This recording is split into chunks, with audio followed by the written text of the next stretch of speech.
Já se inscreveu no canal? Somos mais de 1 milhão de inscritos por aqui. Muito obrigado pelo carinho. Você que ainda não está inscrito, like no vídeo, inscreva-se, que é importante pra gente. Não custa nada, é de graça. Agradeço muito pela sua participação, beleza? Com as semifinais já definidas, com um representante, não sei se improvável, mas talvez o menos provável de todos. Com apenas o Fluminense representando o futebol brasileiro, com Renato Gaúcho, o porta-lupe no comando. E eu já começo pelo Flu, porque assim, o Fluminense tem e está fazendo uma jornada maravilhosa, né, gente? Linda, emocionante até. E com méritos, tá? Ok, tem uma questão de chaveamento aí, o Flamengo deu azar. O Palmeiras pegou um adversário também difícil, né, que é o Chelsea, no caso, mas o Fluminense fez o seu papel. E contra adversários interessantes, e mais do que isso, com bons jogadores, jogando bem, com estratégias definidas e fazendo grandes jogos. Então é por isso que a gente tem que valorizar o que faz o Fluminense. Se a gente consegue entender que o Bayern de Munique é mais time que o Flamengo, que o Palmeiras parou no Chelsea, por aquela questão também do jogo único, né? Que permite com que essas coisas aconteçam. Uma infelicidade aqui, uma fatalidade ali, mas um Chelsea muito superior na primeira etapa, o Palmeiras reage, empata, depois toma um gol. É do jogo. Foi uma questão em que ali, de repente, se o Palmeiras, quando está melhor na partida no segundo tempo, faz um gol, também é aquela questão do si do futebol. Mas se a gente consegue entender isso, eu preciso entender também que o Fluminense está onde está por merecimento. E aí eu preciso fazer de novo um parênteses sobre Renato Gaúcho. Porque muita gente me pergunta, me cobra, eu vejo é muito curioso isso, né? Eu que sou torcedor do Grêmio e acompanho o Grêmio mais do que muitos de vocês, inclusive, bom, aqui tem muitos gremistas também, né? Mas quem não é e não acompanha o noticiário, não acompanha os jogos, não acompanha o dia a dia, às vezes não tem muito a real noção do porquê o Renato saiu do Grêmio no ano passado. E muita gente dizia, poxa, como é que o Grêmio manda o Renato embora? Como é que o Grêmio não renova com o Renato? Primeiro eu preciso dizer para vocês que quem decidiu foi o Renato. O Renato decidiu sair. E ele estava certo. E ele realmente tinha que sair. E eu falo repetidamente isso porque, cara, parece que a gente precisa explicar toda vez que isso acontece, porque existe uma verdade, né? Parece, nossa, como é que o Renato não servia para o Grêmio e hoje o Renato faz esse grande trabalho no Fluminense? Os mesmos que diziam que o Renato Gaúcho era um distribuidor de coletes e que não era porcaria nenhuma. Então, a gente vive do 8 ou 80, né? Como se o Renato fosse um indigente tático, não soubesse nada de bola, fosse apenas o cara da preleção, o cara da motivação, o cara do boleirão, amigo dos jogadores, não soubesse bulhufas de esquemas táticos, para o cara que, gênio, máximo da bola, tem que ser técnico da seleção, derruba o Ancelotti, que eu acho até que ele tinha que ser, tá? Mas isso é outra discussão. Mas vamos lá, o Renato e o Grêmio, eles têm uma história que tá lá, né, gente? Não precisa dizer mais nada. E ninguém ganha o que o Renato ganhou, não só no Grêmio, tá? O Renato é campeão de Copa do Brasil pelo Fluminense. É um vice-campeão da Libertadores pelo Fluminense, naquela tragédia contra a LDU em 2008, em que, por uma disputa de pênaltis e por uma derrota no Equador, né, que foi mais acachapante, o Fluminense já não tinha sido campeão da Libertadores naquela oportunidade, de uma campanha fantástica, histórica. O Renato evoluiu muito de lá para cá.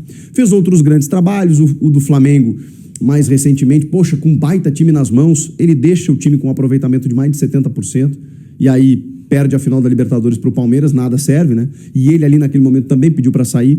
Então o Renato tem bons trabalhos. A gente só, às vezes, não consegue enxergar isso pelo personagem que ele é.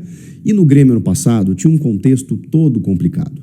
A gestão do Grêmio, ela também não colabora em muitos momentos. O time do Grêmio é muito limitado. Tem muitas limitações e brigou para não cair. O Grêmio ficou meses sem estádio para jogar e sem CT para treinar.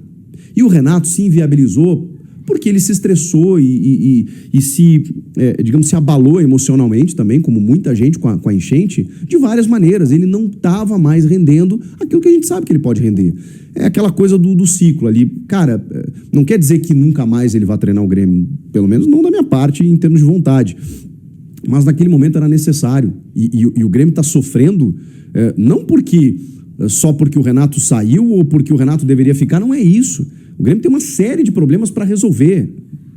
A melhor coisa que o Renato fez foi seguir em frente. Para o Grêmio, eu não sei se foi o melhor, porque o Grêmio também tem uma estrutura,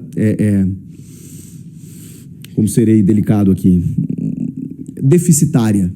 né, uma estrutura difícil, em termos de presidência, gestão, administração, e o Renato era um pilar. Você tira o pilar, tudo desaba. Aconteceu em 21, quase aconteceu de novo. Mas tudo bem, o Grêmio está lá seguindo a sua vida com o Mano Menezes, vem uma gestão aí ano que vem e tal, e o Renato seguiu sua vida. E no Fluminense ele está conseguindo fazer aquilo que a gente sabe que ele é mestre. O Renato é mestre em contornar adversidades de ambiente, explorar o melhor de cada jogador, mas dando liberdade para o atleta, falando a linguagem de cada um e ganhando os caras na confiança. O Renato sabe fazer isso como ninguém. E um time cascudo como o do Fluminense, que não é o mesmo campeão da América em 23, mas também não é o que brigou para não cair em 2024. Alguns reforços pontuais, alguns ajustes no time e alguns jogadores que são absolutamente fantásticos, né? Como o John Arias, que está arrebentando nessa Copa do Mundo de Clubes.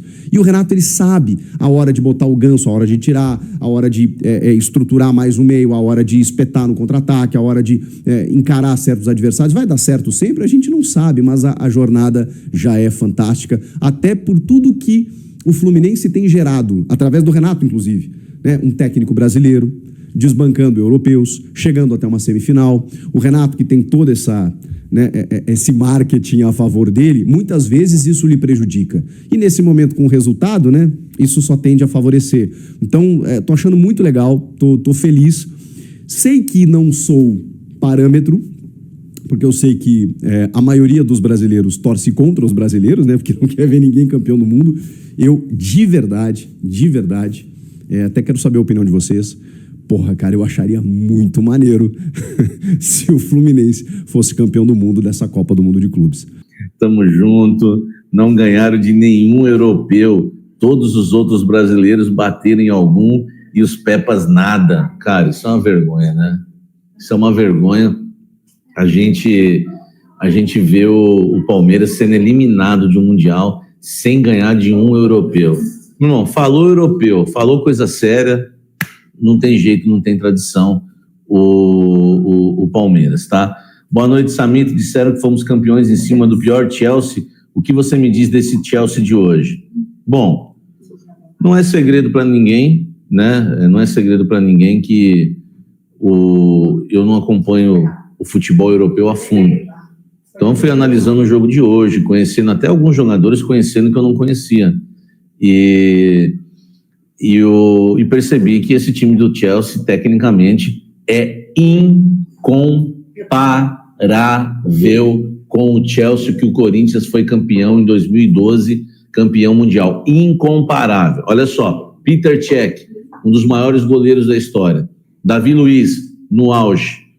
O Ashley Cole, um dos maiores laterais esquerdos do futebol inglês e da Europa. Lampard, Ramires também, que estava no auge, o Torres, que era um grande jogador, o Hazard, que era o melhor jogador de cada país praticamente. O Hazard o melhor do Chelsea, o Lampard o melhor o Hazard o melhor da Bélgica, o Chelsea o melhor da Inglaterra, enfim.